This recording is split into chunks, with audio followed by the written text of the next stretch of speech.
Hazaribagh BJP से लोकसभा का ticket के लिए बोला गया था मुझे बहुत पहले से कि हज़ारीबाग फ़ाइट करना है। हमने इग्नोर किया चतरा का सीट के लिए। मतलब हमारे घर में सुबह से आरएसएस के लोग बैठे रहते थे। चतरा का सीट से फ़ाइट करने का बहुत ज़्यादा प्रेशर था बीजेपी से, हमने उसको भी इग्नोर किया। मेरे ही घर और ऐसे समय में इस तरह से पूरे परिवार को परेशान करना, पूरे मेरे घर में मेरे माँ उधर परेशान, मेरे और इधर पूरे दिन भर मुझे भी टॉर्चर कम नहीं किया गया। घंटों बैठाया गया एक ही जगह में, अगर घंटों खड़ा किया गया एक ही जगह में। कहीं भी एक महिला होने के नाते भी मतलब मुझे सुबह जैसे ही मतलब मेरे बेडरूम तक मैं सोई हुई थी और उस अवस्था में मेरे बेडरूम तक पहुँचे, तो निश्चित रूप से ये बहुत ही दुखद है। और जिस तरह से हर चीज़ पॉलिटिसाइज़ करके चीज़ों को किया जा रहा है, ये लोगों को जानने की ज़रूरत है।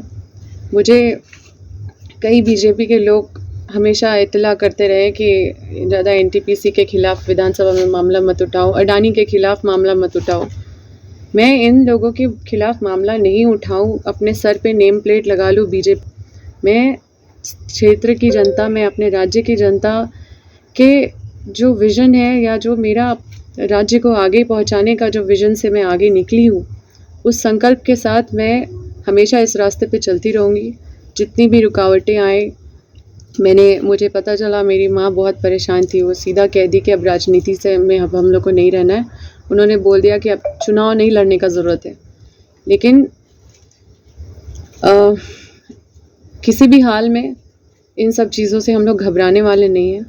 हम लोग पूरी तरह से इस लड़ाई को लड़ेंगे और इस तरह का जो इतने निचले स्तर का जो राजनीति चल रहा है, आप लोगों से छुपा हुआ नहीं है। कुछ केसेस जो मेरे पापा के ऊपर, मम्मी के ऊपर थे, उससे रिलेटेड फ़ाइल लेके गए हैं।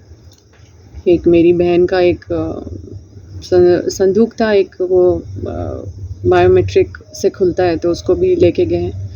कई सारे चीज़ जो उनको फ़ाइल वाइल उठाना था लेके गए हैं। कई विधानसभा से रिलेटेड क्वेश्चंस का था यहाँ, तो वो सारा फ़ाइल लेके गए हैं।